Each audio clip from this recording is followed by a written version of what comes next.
Bonjour à tous. Ah, il y a une licorne qui a trébuché. Bienvenue, moi je vais vous parler du Cross-Origin Resource Sharing.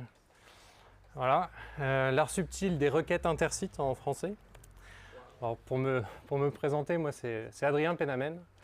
Ça fait 12 ans que je suis dans le métier à construire, à maintenir des systèmes, en tout cas en équipe. Et depuis toujours, depuis le début, j'ai été confronté à ces problèmes de cross-origin resource sharing. Je prégère en Corse à partir de maintenant.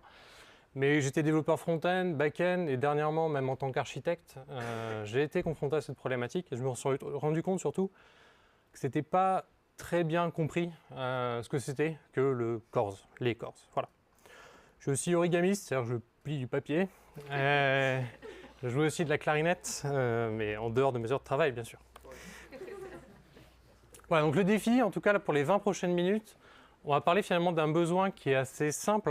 C'est j'ai un site web qui est hébergé sur website.fr et qui essaie d'appeler des données sur le back-end, sur un back-end qui est hébergé dans api.fr.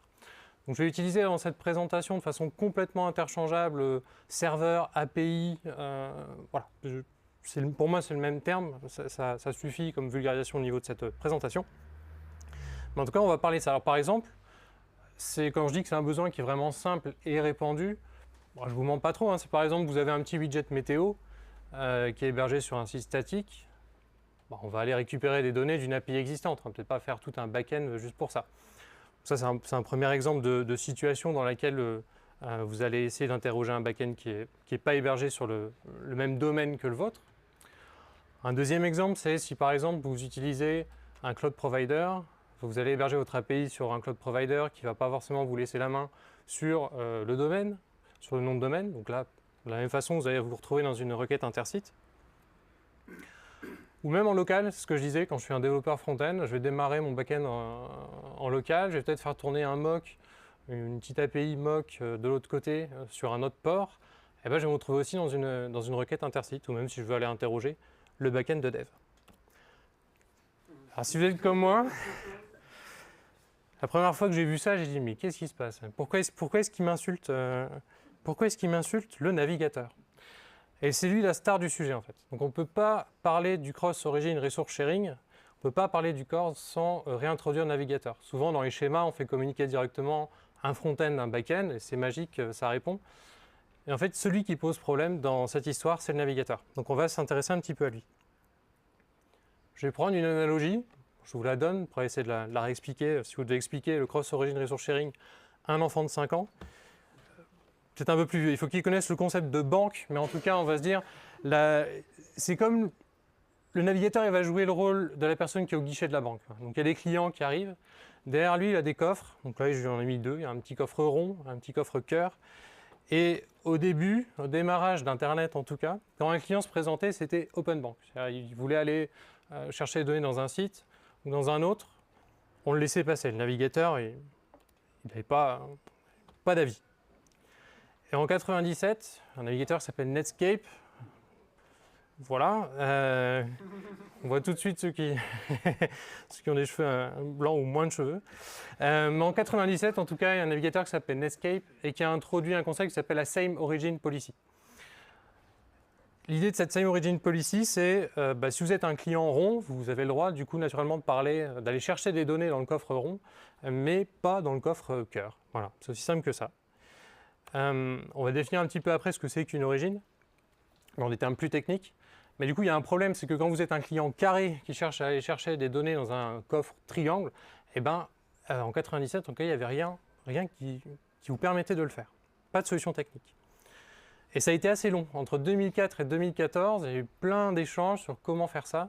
Et on a atterri sur un truc qui est à peu près sec maintenant, et qui s'appelle le Cross-Origin Resource Sharing. En fait, c'est un moyen d'assouplir la Same Origin Policy. Donc quand vous avez le message d'erreur en fait, dans le navigateur, vous n'avez pas un problème de CORS, vous avez un problème de Same Origin Policy. Et le CORS, c'est le mécanisme qui vous permet d'assouplir ce mécanisme de sécurité. Rapidement, c'est quoi une origine? C'est quand même le coup de le définir. C'est trois choses en fait. C'est un protocole, donc HTTP, HTTPS, en tout cas c'est le scheme au démarrage. C'est le domaine et c'est le port. Ça peut aussi être un protocole plus une IP et un port. En fait, on tombe assez facilement dans des scénarios de cross-origin resource sharing, de requêtes intersites. Je vous en ai mis quelques-uns là, par exemple. Vous avez un site web qui est sur www.site.com. Bah, si vous voulez appeler api.site.com, bim, requête intersite. Si vous n'êtes pas sur le même port, bim, requête intersite. Même si vous utilisez du HTTP, vous voulez pointer vers du HTTPS, requête intersite. Bon, il y a un dernier. Vraiment, un qui est peut-être un peu plus vicieux. Vous êtes sur localhost 8080, vous essayez d'appeler 127.0.0.1 en vous disant bah, c'est bon, c'est le même serveur. Eh bien non, pour le navigateur, un domaine et un IP, ce n'est pas la même chose. Donc vous allez vous retrouver avec des messages en console, vous dire mais pourquoi est-ce qu'il me parle de cross-origin resource sharing? C'est pour cette raison-là. Donc si on résume le tout sans analogie, vous avez un site web voilà, qui est hébergé sur website.fr et vous avez un script JavaScript sur ce site qui va essayer d'appeler le site là, other.fr. Ce que va faire le navigateur, dans la plupart des cas, vous pouvez prendre ça comme boussole, il va faire une première requête qui va partir vers le back-end, que vous ne voyez pas. En tout cas, du point de vue du JavaScript, en tout cas, elle n'existe pas, cette requête. C'est vraiment le navigateur qui la génère. C'est un mot-clé qui s'appelle options. On appelle ça une requête de pré-flight. Donc, si vous ouvrez la console de votre navigateur, que vous allez regarder l'onglet réseau, vous allez voir effectivement cette requête qui part, qui est bien notée pré-flight dessus. Et donc, elles sont générées automatiquement par le navigateur. Ce n'est pas quelque chose qu'il faut que vous essayiez de gérer dans votre front-end, absolument pas. C'est vraiment le navigateur qui les gère. Et c'est sa façon de parler au back-end et de lui dire tiens, j'ai quelqu'un qui souhaite aller récupérer des données chez toi. Est-ce que tu partages tes données avec ce script? Donc en fait, la requête, elle a plusieurs caractéristiques. Bon, là, je vous ai mis... vous pouvez aller vraiment voir dans votre navigateur. C'est passionnant. Donc request method, le nom, vous allez voir, c'est marqué options. Et puis on voit par exemple, tout en bas, là, il y a le origin qui est inclus dans les headers, dans les en-têtes de la requête. Et après, il y a un ensemble d'headers de requêtes qui permettent de caractériser la requête. C'est par exemple, est-ce que c'est un mot-clé get, post, put, est-ce qu'il y a des headers un peu custom, voilà, tout un ensemble de choses. Donc voilà, la requête options, donc vous allez lire dans 95% des cas, c'est le socle vraiment du cross-origin resource sharing, c'est ça qui permet de le faire. Ce n'est pas complètement vrai, mais c'est une très bonne boussole. Et c'est géré par le navigateur. Si le retour de la requête est OK, eh ben on passe à la suite. Le navigateur, il va du coup bien effectuer la vraie requête que voulait faire le script. Pour résumer, enfoncer encore le clou, parce que finalement, je me suis rendu compte moi-même que je n'avais pas vraiment bien compris ça. C'est quoi le cross-origin resource sharing? C'est le navigateur et l'API qui discutent entre eux pour savoir si le back-end accepte de donner ces données au JavaScript. J'essaie de le formuler encore différemment, mais le cross-origin resource sharing, en fait, son but, c'est d'empêcher finalement du JavaScript côté client d'accéder au contenu de la réponse. Et c'est tout. Ça ne vient pas du tout filtrer des requêtes ou quoi que ce soit, pas du tout. C'est vraiment quelque chose qui arrive entre un navigateur et un back-end, et l'objectif, c'est vraiment de savoir est-ce que le JavaScript peut accéder aux données. Comment ça se configure? Alors déjà, où ça se configure? C'est exclusivement côté back-end. Donc il n'y a vraiment rien que vous puissiez faire côté front-end quand vous avez cette erreur dans la console.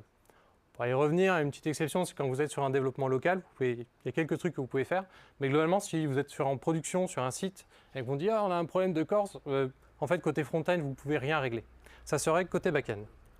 Alors, comment ça se règle? En fait, c'est des en-têtes de réponses. Donc, le back-end, lui, il doit mettre des en-têtes de réponses HTTP qui sont standardisés. Alors comme c'est un petit peu, voilà, c'est un peu aride, hein, je suis d'accord comme sujet.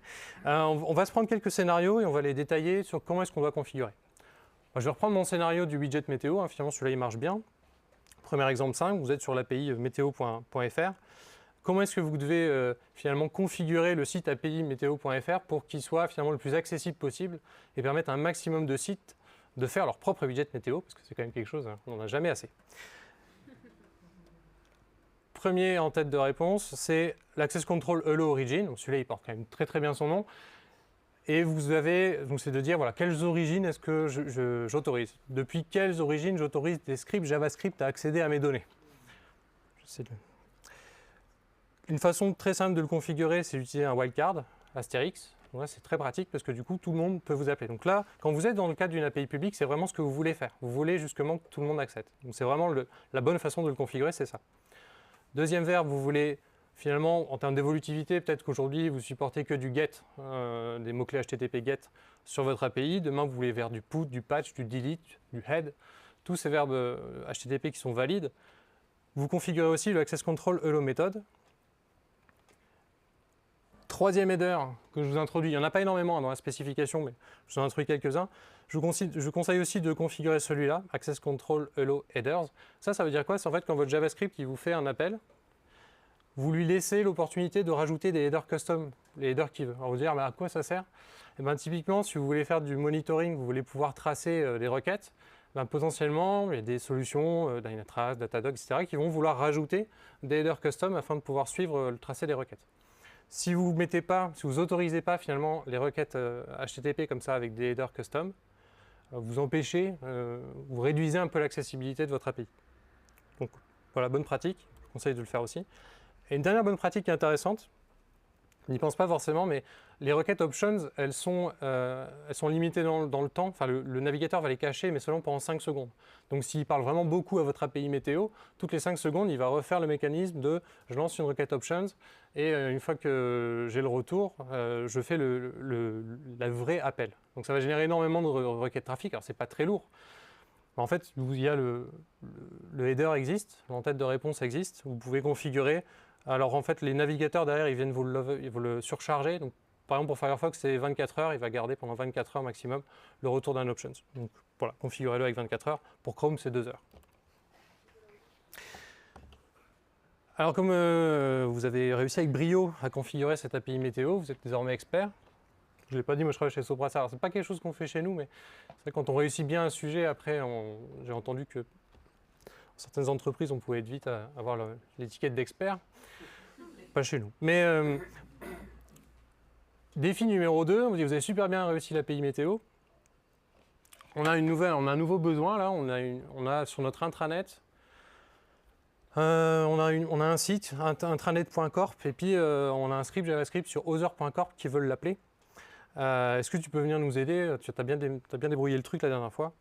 Je dis pas de souci. Alors, il me manque une slide ou pas? Non. Hello origin étoile, voilà, tac, c'est bon, c'est réglé. Merci beaucoup. Et là, c'est la catastrophe. On vous rappelle le lendemain, on vous dit on s'est fait hacker, une fuite de données massive. Parce qu'en fait, un de vos utilisateurs un petit peu naïf qui a cliqué sur un lien mail, etc., même s'il ne faut pas le faire, il est allé sur malicious.fr et là, il y avait un petit script, JavaScript tout innocent, qui a été capable d'aller pomper toutes les données. Comme je le disais en introduction, l'objectif du corps, c'est d'empêcher du JavaScript d'accéder au contenu de la réponse. En fait, c'est typiquement ce cas-là qu'on essaie de protéger.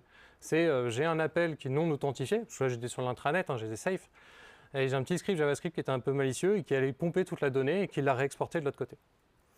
Donc évidemment, là, dans ces cas-là, la bonne façon de faire, c'est surtout pas d'utiliser le access control de l'origine étoile, c'est vraiment d'avoir une origine explicite dans le header qu'on a déjà vu. Rien de plus à faire.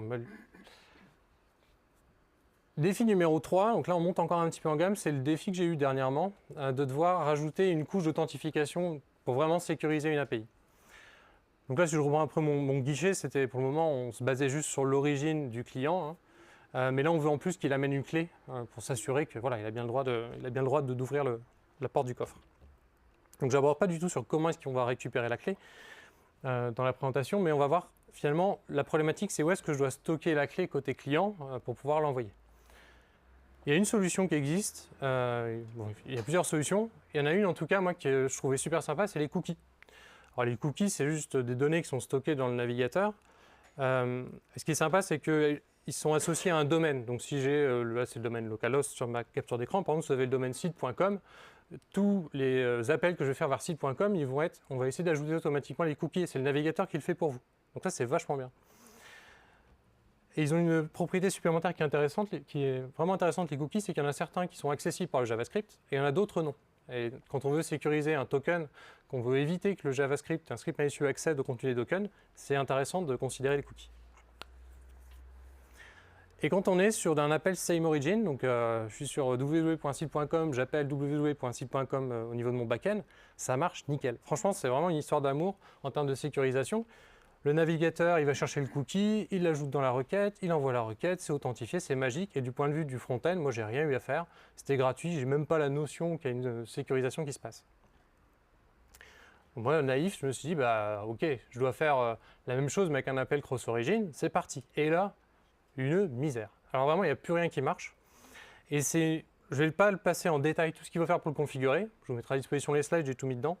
Mais dans l'idée, c'est déjà, par défaut, sur un appel cross-origin, on ne va pas rajouter des credentials. Bon, tout ce qui est cookie, le navigateur ne va pas l'envoyer. Donc là, il y a un petit leak, je trouve, en termes de design, mais vous devez forcer, enfin, côté front-end, dans votre script JavaScript, à utiliser le mot-clé credentials include.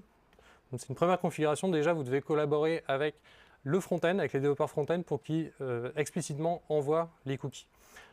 Deuxième chose, là, le Access Control All Origin, la norme vous interdit carrément d'utiliser wildcard étoile. Donc vous devez obligatoirement avoir une liste explicite. Et vous avez un header supplémentaire qui est prévu dans la norme qui dit Allow Credentials à true. Bon. C'est vraiment pour enfoncer le clou et dire est-ce que tu veux être sûr de vraiment faire du cross-origin avec de l'authentification. Et une dernière chose, c'est que les cookies, eux, doivent aussi avoir des attributs spécifiques. Enfin bref. Donc c'est vraiment une belle galère. Donc l'autre solution, c'est d'utiliser du web storage, les session storage, du local storage pour stocker votre cookie. Forcément, il y a un trade-off, c'est l'inconvénient, c'est accessible par du JavaScript. Si vous avez un script malicieux, les failles XSS, c'est ça. Hein, vous avez la possibilité du coup d'aller récupérer les cookies. Quelques conseils à emporter. Allez, dernier takeaway. Pour les développements front-end local, ça peut être tentant de dire allez, je vais aller demander au développeur back-end, allez, rajoute-moi vite fait un Access Control Allow Origin étoile, c'est bon, on n'en parle plus, au moins je pourrais interroger l'API. Je vous conseille vraiment de ne pas le faire, c'est comme ça qu'on se retrouve avec cette configuration-là en prod. Et en fait, là, quand vous êtes sur du développement local, vous avez deux options pour contourner ce problème de CORS. La première, c'est d'utiliser votre dev server comme proxy. Pourquoi ça marche? Parce qu'en fait, de serveur à serveur, il n'y a pas de notion de CORS. Je le répète, c'est vraiment entre un navigateur et un back-end. Donc quand vous utilisez par exemple Webpack comme un dev server, vous pouvez lui demander de faire proxy et ça va très bien se passer. Deuxième option, vous pouvez aussi utiliser une extension navigateur. Il y en a plusieurs, enfin il n'y en a pas beaucoup qui existent, mais il y a NoCORS par exemple, HelloCORS, qui vont s'amuser à rajouter en fait pour vous tous les headers qui vont bien et ça va faire fonctionner votre API. Deuxième gros conseil, c'est éviter le CORS si vous pouvez. En vrai, c'est quand même une petite galère à configurer. Notamment un piège qui peut être un peu tout bête, mais de mettre son API sur api.site.com plutôt que de passer par un path. En fait, vous rajoutez beaucoup de difficultés et on voit si vous voulez derrière sécuriser votre API avec des cookies, le fait d'avoir fait ce simple choix au démarrage de ne pas choisir un path pour utiliser l'API, mais plutôt un sous-domaine, vous allez vous rajouter beaucoup de problèmes par la suite. Donc évitez ce piège. Et sinon, utilisez un proxy sur la même origine. Ça peut être un API manager qui fait en plus le rôle de proxy, etc. Voilà, c'est une bonne façon de contourner complètement les problèmes et vous n'allez pas vous lancer dans des configurations dans tous les sens. Pour terminer, pour approfondir, moi j'ai écrit une série d'articles sur le cross-origin resource sharing parce qu'en fait le sujet est encore beaucoup plus large que ça. Et je vous ai fait un petit bac à sable pour jouer, donc je ne l'ai pas montré là, mais c'est un simple front-end et un back-end en JavaScript, hein, très simple. C'est un ensemble de petits défis, très simples, des get request with cookies, un ensemble de petits défis que vous pouvez essayer de faire. Donc ça nécessite là d'avoir un PC et un Node d'installer, mais je vous encourage à aller jouer un petit peu, même juste 10 minutes. Ça démystifie complètement ce que c'est que le cross-origin resource sharing. Je vais remettre le QR code juste après, mais je vous dis en tout cas un grand merci à tous et puis merci aux organisateurs, merci à mon coach, ça a été génial. Donc voilà, j'ai quelques temps pour des questions peut-être.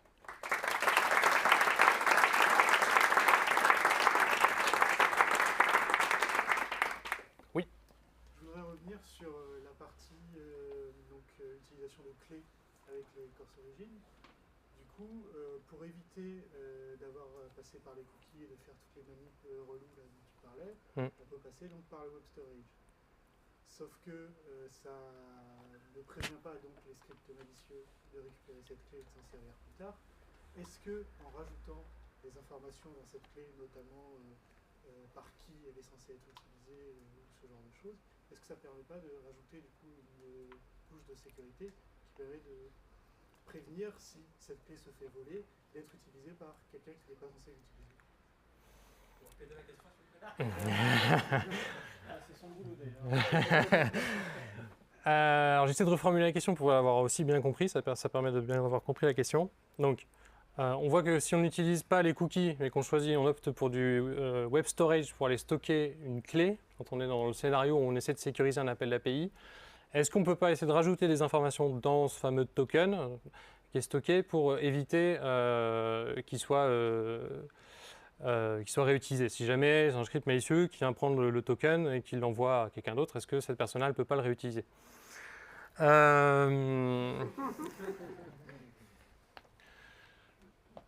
Qu'est-ce que tu pourras rajouter comme information? Pour moi, la seule façon de mitiguer un petit peu ce risque, parce que c'est les pratiques qu'on fait, c'est quoi? Si on limite la durée de validité du token, souvent c'est des JWT, donc les JSON Web Token, on vient diminuer une durée d'expiration assez courte, et on utilise un access token, un refresh token qui lui est stocké plutôt en cookie, je crois.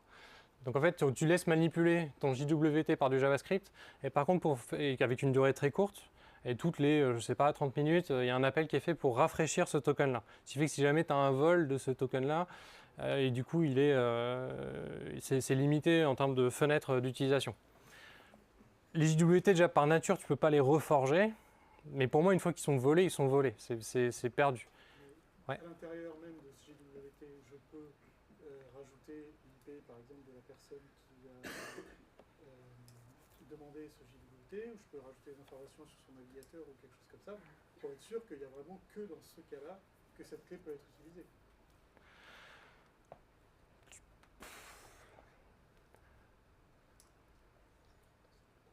Ça rajoute en tout cas beaucoup d'efforts plutôt que de passer finalement par du cookie. Alors, bon, dans tous les cas, ces mesures de sécurité, elles sont là pour... c'est un équilibre à trouver en façon, entre l'utilisabilité de ton application, la facilité de ton architecture aussi, et ce que tu es en train de protéger comme données. Enfin, on ne peut pas rentrer dans tout le débat de la sécurité. Le choix que je fais, moi, en tout cas par défaut, c'est plutôt de privilégier les cookies. Et là, dans ce cas-là, où j'ai dû galérer, dans tous les cas, nos mesures nos pentests, nos recommandations par les auditeurs externes, c'était dans tous les cas, ces tokens-là, on n'avait même pas le droit, dans leur audit, de les garder dans du web storage. Donc, tous les cas, on a dû faire ce travail-là. Bon, je n'ai pas complètement répondu à la question.